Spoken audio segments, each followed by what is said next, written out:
যে মানুষদেরকে ভোটাধিকার থেকে এক্সক্লুড করে দেওয়া হয়েছে তাদের ভোটাধিকার ফিরিয়ে দিতে হবে এবং তাদের যে একজন নাগরিক হয়ে বেঁচে থাকার যে সম্মান মর্যাদা সেই মর্যাদাকে ক্ষুণ্ণ করা যাবে না এবং এই মর্যাদা ক্ষুণ্ণ করার কারণে এবং 200-র মতো যে বিএলও এবং সাধারণ মানুষ মারা গেছে এটা তো পূর্ণাঙ্গ তদন্ত করে জ্ঞানেশ কুমারের অর্থাৎ নির্বাচন কমিশনের বিচারের আওতায় আনতে হবে। কারণ এই দেশের প্রত্যেকটা নাগরিক every equality before law article 14 বলছে দেশের প্রত্যেকটা মানুষ প্রত্যেকটা নাগরিক কিন্তু সমান অধিকার, সে আইনের অধিকার হোক বা সম্পদের অধিকার হোক। তাহলে সেই সংবিধানের আওতায় এনে জ্ঞানেশ কুমারকে বিচার করতে হবে। এই 200-র বেশি প্রাণ কেন গেল এসআই আতঙ্কে এবং এই আসন্ন নির্বাচনে একটা মানুষের যেন বৈধ ভোটার যেন অবৈধ না হয়, তাদের যে আন্ডার অ্যাডজুডিকেশন বা নাম ডিলিট করে দেওয়া বা কারো নাম একদমই না ওঠা, এগুলো কার্যত স্পষ্ট নির্বাচন কমিশন যেটা এখন বিজেপির কমিশন হয়ে গেছে তারা ইচ্ছাকৃত এটা করছে এবং রাজ্য সরকারও কিন্তু এটার মদত দিচ্ছে। কারণটা কিভাবে? রাজ্য সরকার শুধু ধর্ণা করে আন্দোলন, বাকি বিরোধী আন্দোলনকে দমানোর চেষ্টা করছে। আপনি বলুন, আমরা এর আগের দিন আলিয়া বিশ্ববিদ্যালয়ে শান্তিপূর্ণ আন্দোলনে পুলিশি চড়াও, আমাদেরকে লাঠি পেটা, আমাদেরকে এইভাবে টেনে হিচড়ে ফেলে দেওয়া, এটা প্রমাণ করছে যে রাজ্য সরকার চাইছে না এসআইয়ের বিরোধিতায় আন্দোলন হোক। যদি তারা চাইতেন তারা কিন্তু শান্তিপূর্ণভাবে পুলিশের মাধ্যমে প্রশাসনিক সহযোগিতার মাধ্যমে শান্তিপূর্ণ যে আন্দোলনের গন্তব্যস্থল সেখানে তিনি পৌঁছে দিতেন। তো এটা স্পষ্ট বাঙালির নাগরিকত্ব এবং বাঙালির দেশপ্রেম এবং বাঙালির যে সচেতনতা, দেশের প্রতি যে সচেতনতা, বাঙালির যদি দেশপ্রেমের প্রতি প্রশ্ন ওঠে বাঙালি কিন্তু জবাব দেবে।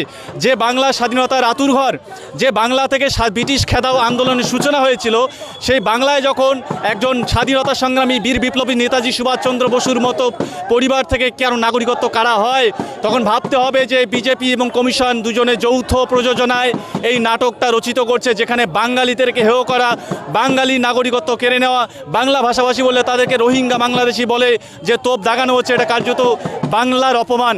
এই বাংলার অপমান কিন্তু বাংলার একটা নাগরিকে কিন্তু চুপ করে বসে থাকবে না।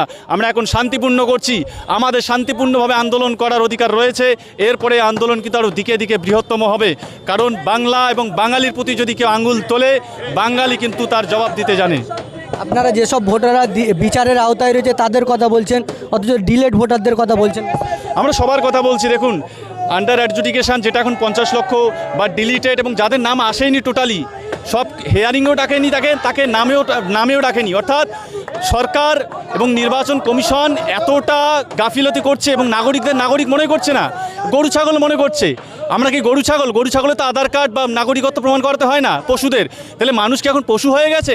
একজন মানুষ, তাকে হেয়ারিংও ডাকা হচ্ছে না, তার নামও ভোটার লিস্টে উঠছে না। তার মানে কি এরা যেন তেন প্রকারে একটা করে নির্বাচন করে ক্ষমতায় আসবে, কিন্তু সাধারণ মানুষের কথা সেখানে গুরুত্ব পাচ্ছে না। অর্থাৎ সাধারণ মানুষ যে এই দেশের নাগরিক, যাদের যে মৌলিক চাহিদা বা এই রাজ্যে বা এই দেশে বেঁচে থাকতে গেলে তাদের যে সুযোগ সুবিধাগুলো পাওয়ার কথা ন্যূনতম একজন নাগরিকের, তার নাগরিকত্ব নিয়ে প্রশ্ন উঠছে। এটা কার্যত উপহাস।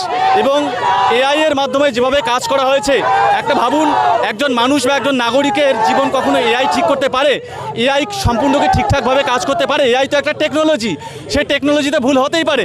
দেখবেন আপনারা এআই যখন গুগল ট্রান্সলেট করবেন ইংলিশ টু বেঙ্গলি, তখন কিন্তু বাংলাটা ঠিকঠাক বা বেঙ্গলি টু ইংলিশ বাংলাটা কিন্তু ঠিকঠাক নেয় না। এই ক্ষেত্রেও সমান হয়েছে। আপনি যখন ইংলিশ থেকে বাংলায় এসআইআর হচ্ছে বাংলা ভাষায়, যখন বাংলা ভাষায় নামগুলো ঠিকঠাক করার চেষ্টা হচ্ছে, তখন বাংলা নাম স্পেলিংটা ইংরেজি থেকে ভুল হয়ে অন্য জায়গায় কনভার্ট হয়ে যাচ্ছে, ঠিক ভুল হয়ে যাচ্ছে। অর্থাৎ এটা স্পষ্ট হচ্ছে যে এআই এর উপর বাংলার মানুষদের জীবন নিশ্চিত করছে। বাংলার মানুষের জীবন ঠিক করবে বিজেপি এআই এর মাধ্যমে। আপনার এসআইআর করুন, আমরা বিরোধিতা করছি না, কিন্তু এটা এসআইআর নয়, এটা এনআরসি। আপনি এসআইআর করবেন, একটা উপযুক্ত একটা নিয়ম থাকবে, একটা স্টেপ বাই স্টেপ প্রসেসে আপনারা করবেন, ঠিক আছে। 2002-03 সালে যে এসআইআরটা করা হয়েছিল একটা নিয়ম মাফিক ডোর টু ডোর করা হয়েছিল। আপনি কেন এত তড়িঘড়ি করে এসআইআর করছেন? আপনাকে যদি করতে হয় আপনি নির্বাচনের পরে করুন। আপনি 50 লক্ষ মানুষের নাম বাদ দিয়ে বিজেপিকে সঙ্গে নিয়ে বিজেপির কমিশন মিলে আপনি এই বাংলা দখল করার চেষ্টা করছেন। অত সহজ নয়। বাঙালি কিন্তু অত ভীতু নয়, বাঙালি কাপুরুষ নয়। বাঙালি কিন্তু নিজের স্বাধীনতা সংগ্রামে যেমন সূচনা করেছিল, এই বাঙালি আবার যদি প্রয়োজন মনে করেন নিজের নাগরিকত্ব বাঁচানোর জন্য বা নিজের বাংলাকে, নিজের দেশকে, হিন্দু মুসলমানকে বাঁচানোর জন্য আবার কিন্তু বাঙালি কিন্তু সেই বাঙালি কিন্তু রাস্তায় নেমে যাবে। দেখুন, শুভেন্দু অধিকারী কে? আমরা তাকে নেতাই মনে করি না। তিনি নেতা, একজন নেতার বক্তব্য আর তার বক্তব্যের সাথে খাপ মিলিয়ে দেখবেন তো উনি নেতা সুলভ আচরণ করছেন কিনা। আর উনি কি অথরিটি? শুভেন্দু অধিকারী কে?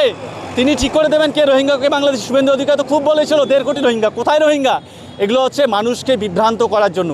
এদেরকেও জেলে রাখা উচিত। যারা মানুষের এই যে শতাধিক মানুষ মারা গেছে তাদের বিচারটা কী করবে? তাহলে এই যে মানুষগুলো মারা গেছে তাদের উপর আপনারা রাজনীতি করছেন, লাশের উপর রাজনীতি করছেন। 1.5 কোটি রোহিঙ্গা তো পেলেন না। এখন যাদেরকে বাদ দিয়েছেন তারাও তো বৈধ নাগরিক, তারা তো রোহিঙ্গা বাংলাদেশি নয়, এটা তো প্রমাণিত হয়নি। যদি রোহিঙ্গা বাংলাদেশি প্রমাণিত হয় আপনি ডিপোর্ট করুন, আমাদের তো আপত্তি নেই, কারণ আমরা এই দেশের নাগরিক, আমরা এই দেশেই জন্মেছি, এই মাটিতে আমরা মরবো, এই মাটিতেই আমাদের আবার রক্ত, এই মাটিতে আমাদের হাড় ক্ষয়ে যাবে।